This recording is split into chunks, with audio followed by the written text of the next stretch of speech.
Mitologi ular raksasa di dunia. Ular raksasa dalam sejumlah mitos dipercaya melahirkan planet-planet dan dewa, sekaligus melambangkan keabadian. Ular pun dipandang sebagai penjaga dunia di bawah dan menjadi misteri-misteri yang suci, serta menyebarkan kebijaksanaan selama berabad-abad. Berikut ini adalah sejumlah penggambaran yang tidak biasa tentang ular di dalam berbagai mitos peradaban dunia.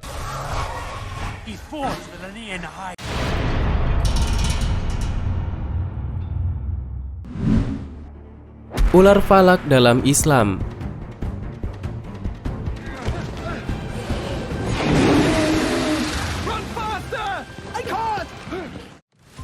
Ular falak adalah ular raksasa yang disebut dalam kisah 1001 malam.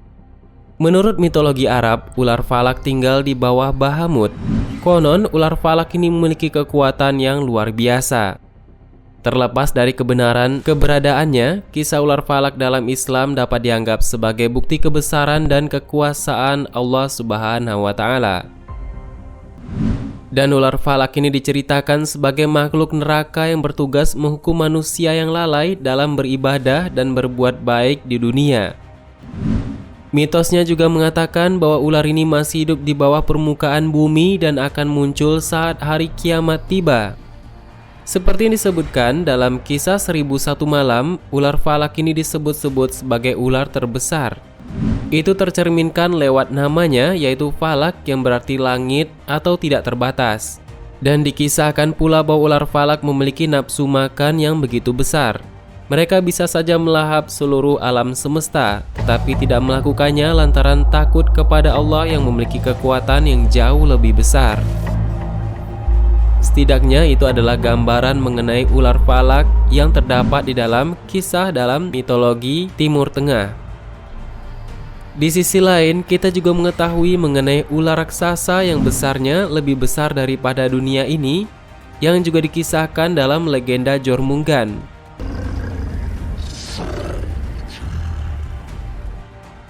Jormungand adalah ular Midgard atau ular dunia dalam mitologi Nordik yang mengelilingi wilayah Midgard. Ular ini menjadi begitu besar sampai-sampai ia dapat mengelilingi bumi dan kepalanya dapat menjangkau ekornya. Dan ternyata kemunculan ular itu di akhir dunia, di mana dia adalah salah satu antagonis utama dari para dewa. Dan dalam kisah Ragnarok, Jormungand bergabung dengan Fenrir, Hel, Loki, dan raksasa api, antara lain sebagai kekuatan kacau yang menghancurkan tatanan dunia yang didirikan oleh para dewa. Dan ular ini membentuk dunia baru. Dan Ragnarok adalah kali terakhir Thor bertemu dengan Jormungand, dan saat keduanya akhirnya bertemu dalam pertempuran. Dikisahkan juga Thor membunuh ular itu tetapi telah disemprot dengan sangat teliti oleh racun Jormungand, sehingga dia hanya bisa berjalan 9 langkah sebelum jatuh mati. Dan Fenrir membunuh Odin dan pada gilirannya dibunuh oleh putra Odin, Vidar, sementara Loki dibunuh dan membunuh dewa Heimdall. Dan Surd menyalakan api dunia dan 9 alam terbakar, tetapi kekuatan keteraturan akhirnya menang dan dunia baru muncul dari abu yang lama. Itulah kisah dari Jormungand ini, yang merupakan ular raksasa yang mengelilingi bumi dan kepalanya dapat menjangkau ekornya. Dan tentu saja cerita itu hampir sama dengan kisah dalam mitologi Timur Tengah yang mengisahkan mengenai ular falak, di mana ular raksasa tersebut menghantarkan dunia baru dan mampu menelan bumi. Ada satu kisah lagi yang lebih menarik mengenai ular raksasa tersebut yang ternyata juga ada dikisahkan pada peradaban Mesir kuno dahulu, yang bernama Apopis. Dalam mitologi Mesir kuno, Apopis adalah ular raksasa yang dipercayai mampu melahap seluruh dunia dan menghancurkan segala yang ada di hadapannya. Dan Apopis ini menjadi salah satu makhluk paling ditakuti oleh orang Mesir kuno karena dianggap sebagai ancaman bagi keberlangsungan kehidupan di bumi. Menurut legenda, Apopis adalah musuh bebuyutan dari dewa matahari Ra. Dan setiap malam, Apopis akan mencoba menyerang Ra saat berlayar di atas perahu matahari ke dunia bawah. tempat matahari terbenam dan matahari terbit kembali. Dan Apophis ini mengancam keberlangsungan dunia karena jika ia berhasil menyerang Ra dan mengalahkannya, maka dunia akan tenggelam ke dalam kegelapan abadi. Dan Apophis ini dikaitkan dengan gempa bumi, guntur, kegelapan, badai, dan kematian. Karena dipercaya posisi dari Apophis ini berada di bawah bumi.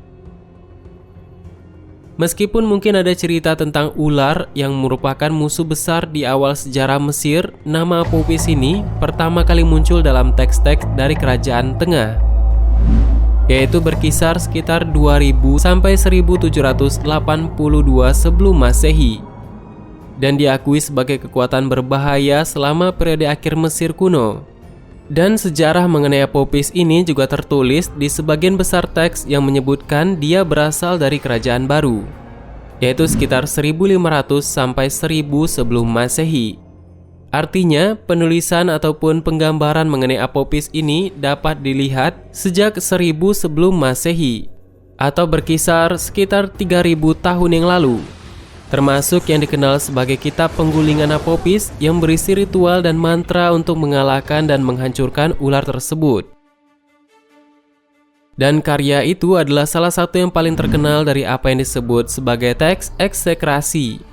Karya yang ditulis untuk mengiringi ritual mencela dan mengutuk seseorang atau entitas yang tetap digunakan sepanjang sejarah Mesir kuno.